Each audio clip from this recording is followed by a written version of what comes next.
God is present in our life, God is working in our life, and that we can trust that it's actually going to be good. The problem comes is we think that we have to go to Colorado, get off the grid, turn off our cell phones, put them in bags to be able to access this. Because the world in which we live is a violent endeavor to our attention and to any ability to be present to what's happening in the moment and what God's trying to do in our life.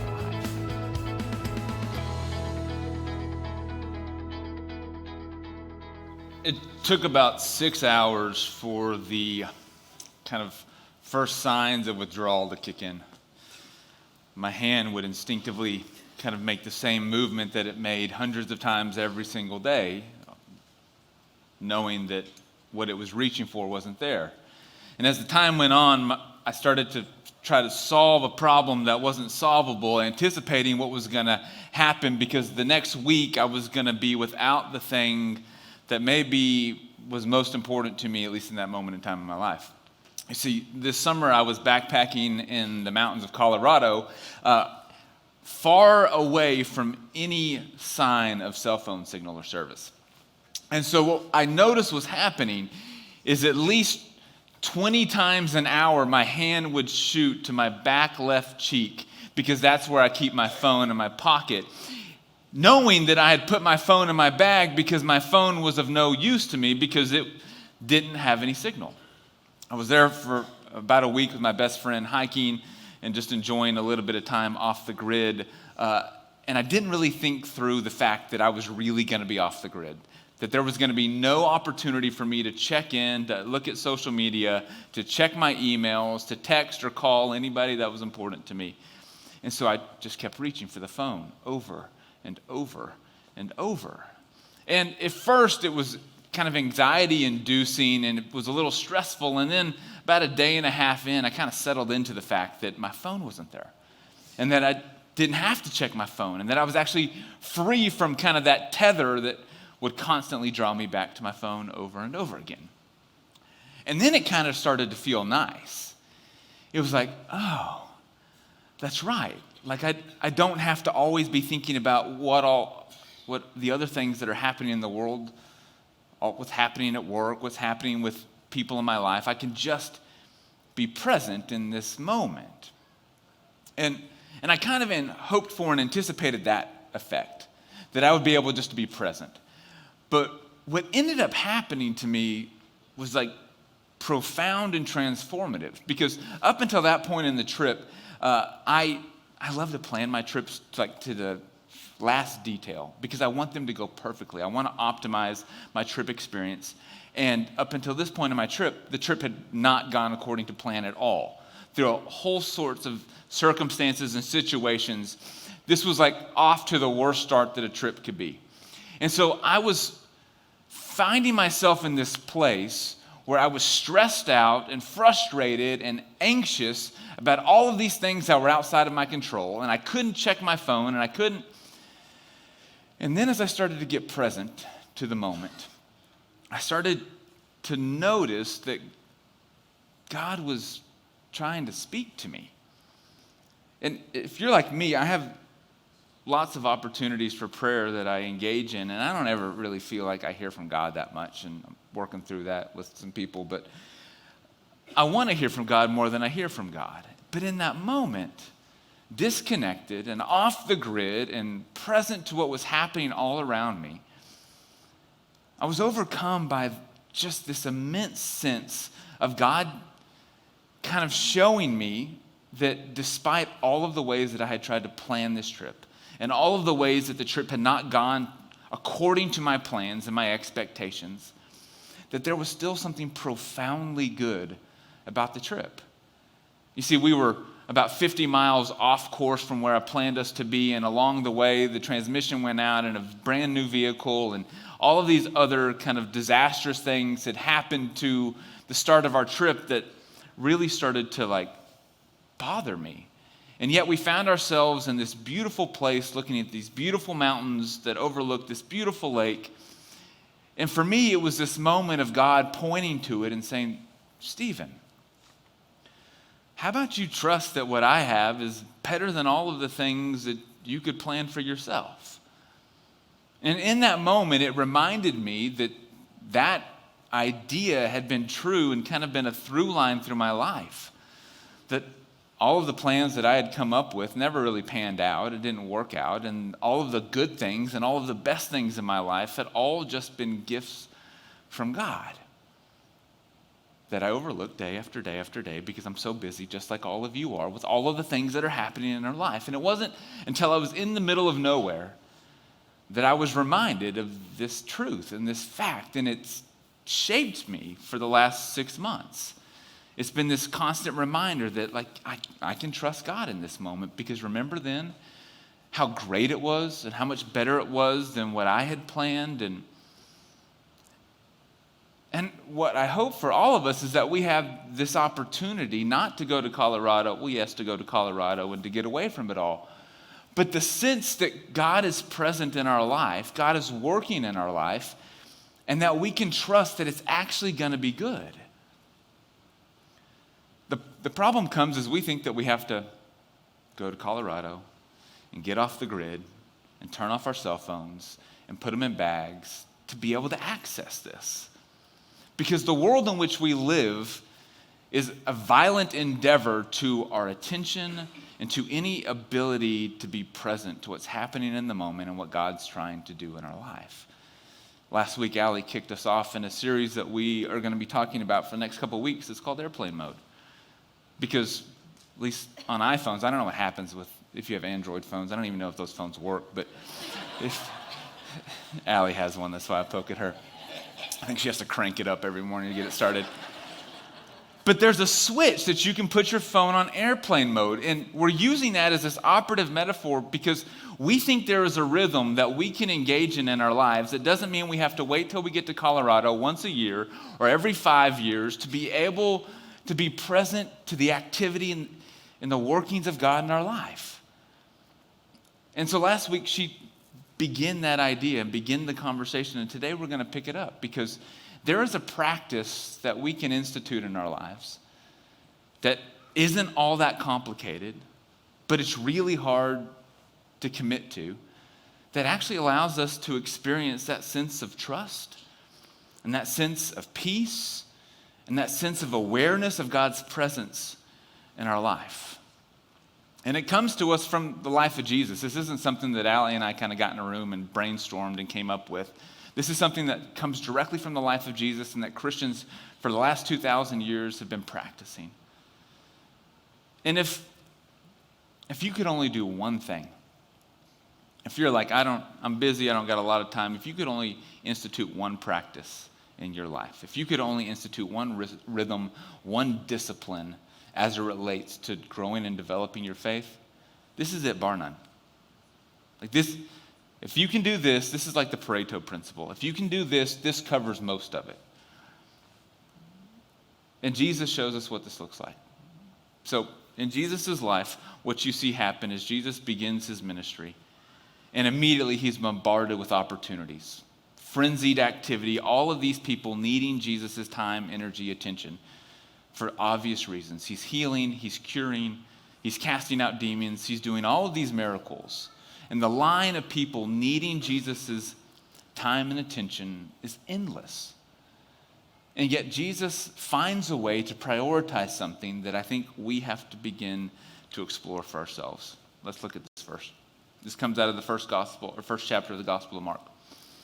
It says, very early in the morning, when it was still dark, Jesus got up, left the house, and went off to a solitary place where he prayed. Now, that phrase, a solitary place, in the Greek, gets translated a whole lot of different ways. It gets translated as wilderness. It gets translated as desert. It gets translated as deserted place. It gets translated as quiet place. But what you see all throughout Jesus' life and ministry is Jesus has a frequent return to a solitary place, a place of quiet, a place of solitude where he has the opportunity to spend time with God. This is something that Jesus does again and again and again. And what's interesting to me about this is I think the way that I think about Jesus, and I don't know if you think about Jesus this way, but I don't ever think of him as deficient in anything or lacking in anything. that he was equipped with all that he was ever going to need to do the calling and the task and the work that God had for him when Jesus was walking the earth.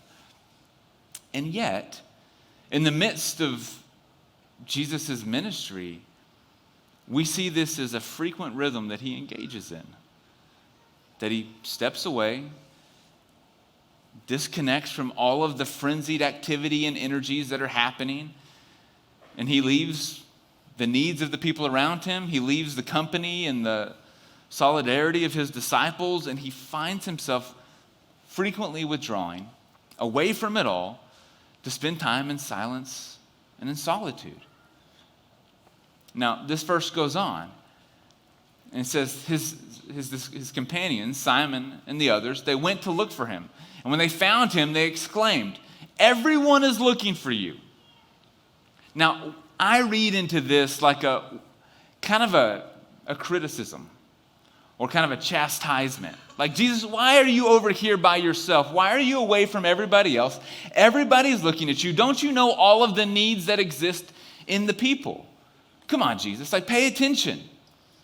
This isn't something that you can prioritize. This isn't something that you can set as a protected thing for you to engage in, because all of the needs of all of the people around you.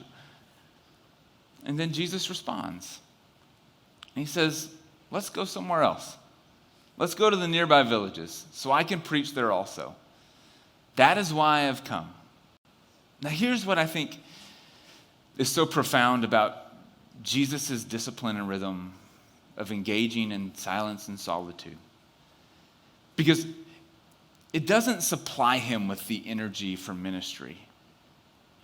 But what it does do for Jesus is it gives him a profound sense of what he is to do and what he's not to do, what's important and what's not important in particular moments. Jesus has the ability in this moment to say, I'm not going to go and attend to all of the needs that you think I need to attend to. Instead, rather, I have the ability to discern what's mine in this moment. He has this profound sense of clarity and calling over his life and over the ways that he needs to direct his energies. And I wonder what our lives would look like if we had that same sense of clarity, that same sense of conviction, that same sense of calling. Because if you're like me, it is so easy to get caught up in all of the options and all of the opportunities that we have to engage in all of the things around us. I think for many of us, we commend ourselves on all of the balls that we're juggling, all of the plates that we have spinning in our life, all of the commitments that we've engaged in. The problem comes when our commitments start to compete against one another. Because what ends up happening, at least to me and maybe to you, is when we find ourselves engaged in so many different commitments without clarity and conviction about where the best places are to exert our energies, is we find ourselves constantly trying to keep up. We use phrases like, how are you? I'm just busy, or trying to keep my head above water, or I'm just treading water right now. All of these phrases that indicate not that we're thriving, but we're barely surviving. And so we find ourselves in this place where we're exhausted and we're worried and we're anxious and we stay up late worrying about all of the things, and then we wake up unrested because of all of the things that are going on through our brains, and then we spend all of our energies chasing after all of these things, and around it goes, and it never feels like we make any progress. It's like a giant bowl of oatmeal. You just keep eating at it, and eating at it. And you're like, I have made no difference in this bowl of oatmeal. Some of you will never look at oatmeal the same. But I think sometimes this is what becomes of our lives. And so we find ourselves in this place where we're exhausted.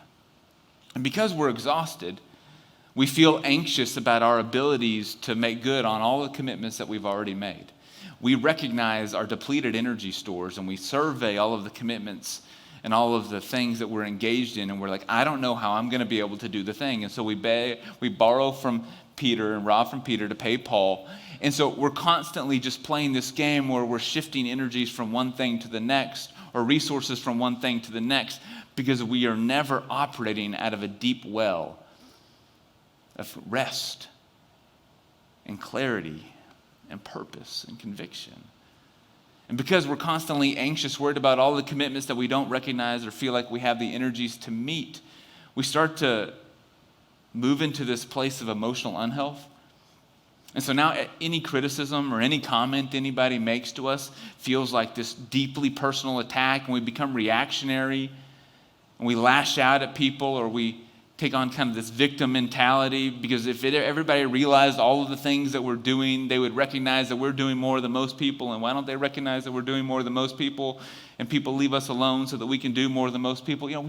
We get into these bad patterns and habits of emotional exhaustion and fatigue, but we don't recognize it because we're never present. We don't stop long enough to have any sense of how we actually are.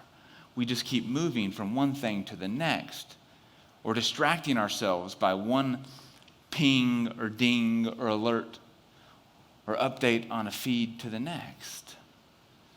And so we find ourselves looking at the example of Jesus and saying, that would be nice, but the only way that I can get that is if I just got off the grid for a while. Found myself in the middle of nowhere. And so we start to have these fantasies, these escapist fantasies, where you scroll social media and you see these beautiful islands in the middle of nowhere, or these houses in the mountains in the middle of nowhere. You're like, oh gosh, babe, if only we could just go there for a week, it would make everything better. Why? Because we think that we would have the ability to gain the thing that doesn't seem to be present in our lives in the moment. The sense of presence, the sense of trust, the sense of peace. I was sharing some of these observations about my trip in Colorado with my spiritual advisor, and I was kind of going through the same spiel and how I long for more opportunities for this. And he just sits there. He's a very quiet person, and he sits there and he looks at me, and he always kind of has this slight smile on his face, which makes me think like he knows a whole lot more than I know, and just waiting for me to realize the things that he knows that I don't know. That kind of look. But it's not smug. It's like very warm and kind. I think I'm the opposite. Some of you are like, you are the opposite. But he's sitting there looking at me as I'm kind of like working through all of this, and he says, you don't have to wait to be in Colorado to have this experience. And I'm like, yeah, I know. And he kind of pushed me a little bit, and he says, have you shared all this with God? I'm like, well, he knows. He doesn't need me to share. He knows. It's like, you could have this every single day. And I think that's what we forget as well, is we look at Jesus' life and we're like, yeah, Jesus had it perfect, and he was perfect. And so that's not possible for us to emulate. And it feels so like hard to access and reach when we inventory and evaluate Jesus' life in comparison to ours. And yeah, he was busy, but he was the Son of God, so it just doesn't work. It's not the same thing. But just a few chapters later in the Gospel of Mark, the disciples find themselves in this place that we've already described. They can't keep up with all of the demands of all of the commitments that they've made. And Jesus has something interesting to say to them in response to it. This comes out of Mark 6. It says, the apostles gathered around Jesus and reported to him all they had done and taught. And then, because so many people were coming and going, they did not even have a chance to eat. How many of you have found yourselves in that place where you get to the end of the day and your spouse comes home from work, or you come home from work and they're like, oh, what'd you have for lunch? And you're like, I didn't. I guess I got so caught up in the day that I forgot to eat. My day was so busy, or my week was so busy, and you're like, why am I so angry right now? You're like, oh, I have not eaten this morning, or I have not eaten at all today. Maybe I should eat something. And instead of offering them food, or instead of offering them some consolation, like it's okay, you're trying really hard, keep going, this is what Jesus says to them. He says, come with me, by yourselves, to a quiet place. That word quiet place is the same word that we saw, a solitary place or a deserted place or a wilderness. A quiet place, and get some rest. Because Jesus knows what he hopes one day we'll learn is that we all need a regular rhythm of silence and solitude in our life. And this is not the first time we've talked about this here at the Grove, and so if you've been around for a while, you've heard this before. And if this is your first time, you'll hear this again if you stick around. But the reason that we continue to talk about it is because we think it is the foundational discipline in the life of faith. You really can't grow in your faith and relationship to God if you're not making time to be in silence and solitude with God. And it looks different for different people, but this is what it looks like for me. I try to take about the first 20 minutes of every morning to just sit in silence with God. I do it in the dark because I wake up early, because I have a weird sickness where I just like to be up early in the morning. Some of you share that. Others of you, you're the opposite, and you have to wait till the sun's halfway up the sky before you get up out of bed. But it doesn't matter what the sun is doing outside when you wake up. But for me, it's the first 20 minutes. This I have found to be the most effective. Some of you, you're already starting to name the objections and the reasons why this isn't possible for you. Maybe so. But for me, this is what it looks like. First 20 minutes of the morning, because I find that if I don't do it first, it is hard to get to later. So the first 20 minutes, I just sit in silence. I'm in my office, in my chair. The room is dark. Sometimes I pray the whole time. Sometimes I'm like, God, I don't know what to say today. And so I try to listen. Oftentimes my mind will start to think about lots of other things, what I need to do that day or what I didn't do the day before. Sometimes it'll start to daydream and I'll wander off. Sometimes I'll fall asleep. Like, it's not perfect. But what's important about it is, and again, I don't get it right every time, is the consistency. I heard another mentor of mine talk about this idea of kind of silence and solitude, and he says the only way you can do it wrong is to not do it. It's the only way that you can do it wrong. It's just you don't show up. You don't make the time. And on the days that the day gets away from me and I don't sit down and do it, I try to find a moment in the afternoon where I can go for a walk and leave the phone and leave the dog and leave the world behind me and just, I'm not walking for exercise. I'm not trying to match a certain heart rate or a certain tempo so that this also counts as steps or calories. Or it's like this slow, leisurely walk, head down. Some of you drive around and you see me and you think like, what's wrong with this guy? I'm like walking around because I'm trying to find a moment to connect with God. Because I want more of the sense of security and trust that God's got it and I don't have to do it all. But that only comes when I make time. And so for you, maybe it's first in the morning. My encouragement to you would be to make it first in the morning, whenever morning is for you. If that doesn't work, find another place that's protected. Maybe it's as you get to work, before you get out of your car, or when you come home, before you go into the house. But we have to find space where we can be alone with God, where we can sit and to spend time. Because think about any relationship that you prioritize and value. Those relationships that mean the most to us, we spend time in them.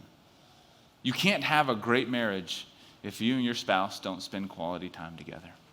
You can't have a great friendship if you and your friend don't spend quality time together, talking with one another, sharing hopes, dreams, fears, all of the things. We recognize this.